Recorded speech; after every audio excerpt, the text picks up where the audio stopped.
GCNET sued the government of Ghana. They wanted 5 billion cedis. The Attorney General's office looked at the suit and said that, no, we can defend it ourselves. We don't need foreign lawyers. We'll defend it. Last week, I spoke to Godfred Dame, the Attorney General. He expressed complete optimism about winning this case and saving money for Ghana. Hear him talking to me at the Kempinski last week on the sidelines of the government lawyers conference, expressing his optimism about this case. Listen to this. Good governance underpins everything. Good governance permits every facet of business life.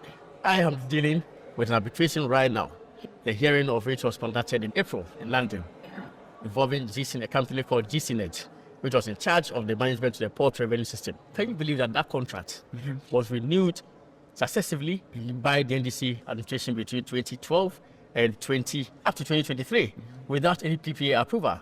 Without any PPA approval, without any approval from the Public Procurement Authority, or without recourse to any of the procedures known to the Public Procurement System of Ghana.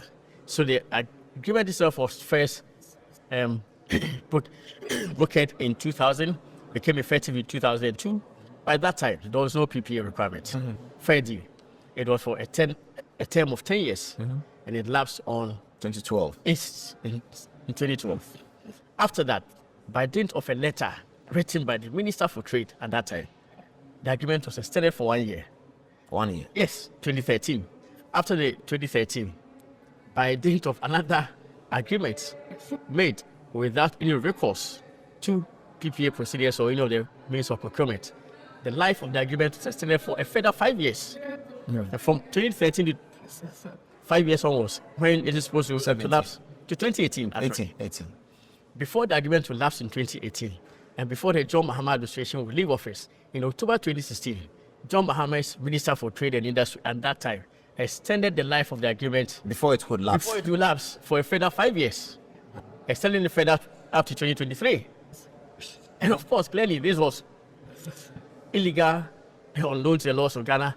And so the MPP administration, which took office, had to terminate the agreement because all manner of complaints were raised about the execution of the agreement. And the company, which has suffered from such illegal or unlawful processes, then to be the government of Ghana for arbitration. The company has benefited from all of this. Which has benefited from the sole management of Ghana's port. Then Ghana in arbitration. Termination of contract. Termination of contract for over 4 billion Ghana cedis. Billion Ghana cedis. Billion Ghana cedis. That's the equivalent of about $260 million. Wow. Equivalent of about $260 million. Then what happened? And that's so we had a hearing and we are expecting the award anytime soon. I'm confident that on account of the sound defense that we mounted there, and there's no matter.